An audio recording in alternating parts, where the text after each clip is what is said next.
Hey, John, man. How's it going? It's going good. How are you? So much for global warming, huh? Yeah, it's always going to be like that. It's Illinois. Oh. Can I get your coat? Yeah, sure. Here you go. Thank you, sir.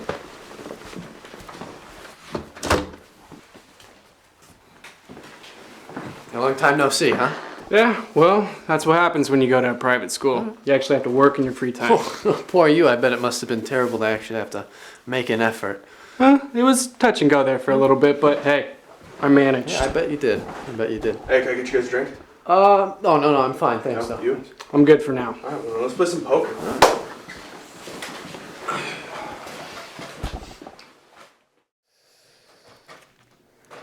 I'll raise 200.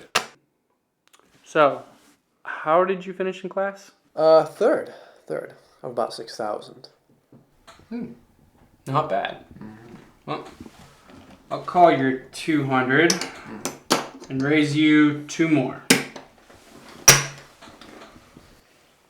I will call you on that.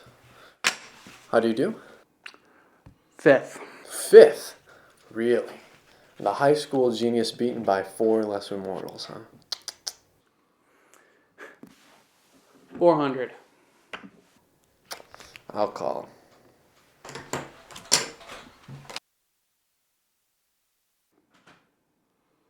Check.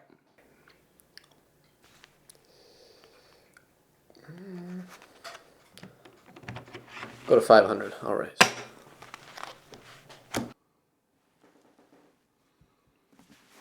Call.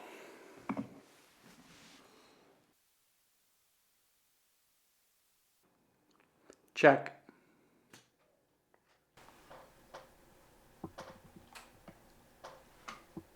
I'm all in.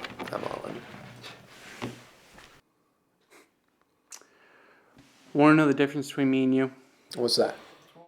You're happy to just sit around and wait for the best possible situation to approach you. Whereas I go out and find it. It's the same difference between a lion and a hawk. The male lion just sits around and waits for the prey to come to it, while the hawk goes out on the hunt.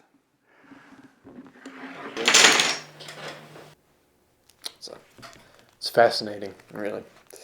But how often does the hawk get the better of the lion?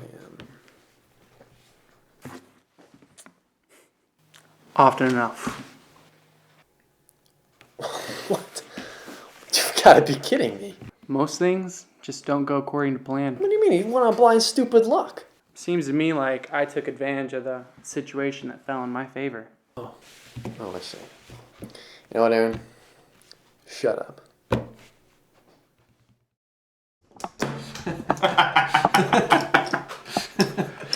Wait. So how are things going at the senator's office? How do you think? Ooh, that bad, huh? Worse. I mean, my only job is to make sure the senator stays in office, but how am I supposed to do that when I've got this yokel who, whenever somebody puts him in front of a camera, all he seems to do is just spit lies about my guy. Yeah, I know that sucks, man, but I mean, gotta make the best with what we got, you know, and that's how the system works. I mean, even he can't deny that. Oh, ye of little faith. Okay. Now, I was expecting this, so you got a plan to completely fix the system, then, right? Oh, it's not so much a plan as it is a change of mindset. You know what? No, I actually agree with you, because I think that people have kind of lost sight of what the social contract was based on in the first place, you know? I mean, people forget, or they've forgotten, that we're a society built on the interdependence of each other. Well, I wouldn't say people forgot. More along the lines of people just choose to ignore it. Exactly. Big help, guys. I mean, you're pointing out a problem with no real solutions. Well, that's not true. The solution's pretty simple. We just need to have a person in position to implement it. Really? Yeah. We just need to get the people to buy back into the social contract. We just need to define the terms of it so that the general populace can understand it. And what are the terms? It's whatever we want it to be. So, I mean, you know, the social contract is just a generally understood code of conduct. You know, I won't steal from you, you won't steal from me, and so on. You know, the idea is that if everyone follows the same rules, we get a lot more done. But it wouldn't be enough to just inform the voters. I mean, we would have to make changes so that we don't run into this problem again down the line. I take it you have these changes in mind. Well, my own idea would be a simple modification to promote general welfare. Right now, our people are being held back by those with the ability to do something, but just choose not to. Those who genuinely strive towards real social goals are being held back by all that dead weight behind them. It's like with your campaign. Your candidate can't get the real message out because he's too busy being bogged down by all that trash being thrown on him. Real social goals will happen when we cut out all that dead weight and leave behind all the people who allow themselves to stagnate. It sounds kind of harsh though, doesn't it? Well, I'm not suggesting we kill them or anything, but let's see how nature deals with this sort of thing. If a member of the herd doesn't pull their own weight, they're left behind. Survival instincts of pack animals leads to the individual interests meshing with the best interest for the group, with the outliers being ostracized. So, if we act accordingly to our own best interests, naturally the group will grow strong. All we really need to do is get a change of mindset for those who do work hard so that they will be comfortable leaving those who don't behind. So, okay, what do you do with the people who can't do things rather than don't? I mean, are you suggesting that we leave the kid with Down syndrome behind because he's what, sucking up resources? It's actually in the family's best interest to keep that person a part of the group. That way, they'll work harder to pull his weight for him.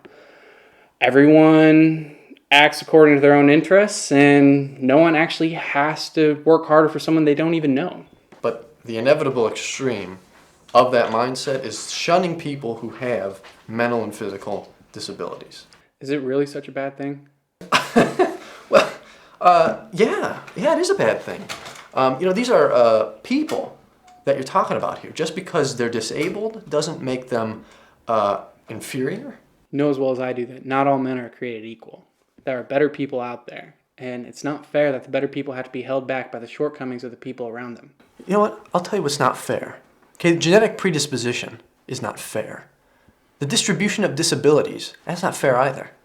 Okay, it's up to the more fortunate to maintain the greatest common good. If we're going to have real effective change, Aaron, we're going to have to change the people's mindset. Those people who are being lethargic and doing nothing, we're going to have to make them recognize that what they're doing is hurting the welfare of other people.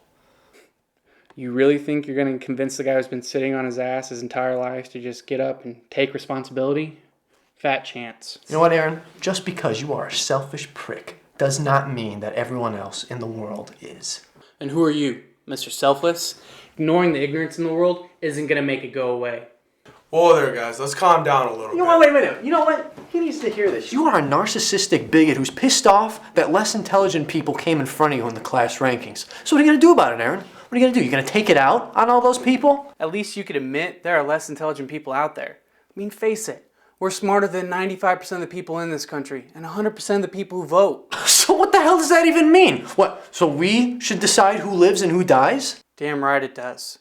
You know, this little idyllic existence of ours is going to collapse on itself because the people with the ability to do something are too busy pretending that the inherent problems of our species don't exist. We have to make tough choices that only we can. We? I'm pretty sure that you, Aaron, you mean you. Sometimes individuals have to take on greater responsibility to affect the most good. Oh, okay. All right. So what about the resistors, Aaron? Wait a minute. Don't even say anything about that. I know you don't have an answer to that one. Just tell me this. Okay, who benefits from your greatest good, huh? Who are you really trying to help with your grand plan? The people who deserve it. What are you talking about? Everyone deserves a right to be happy. No, they really don't. Hey, guys, come on. Can we just get back to the poker game? You know what? No. I've had too much confrontation for one night. See you guys later.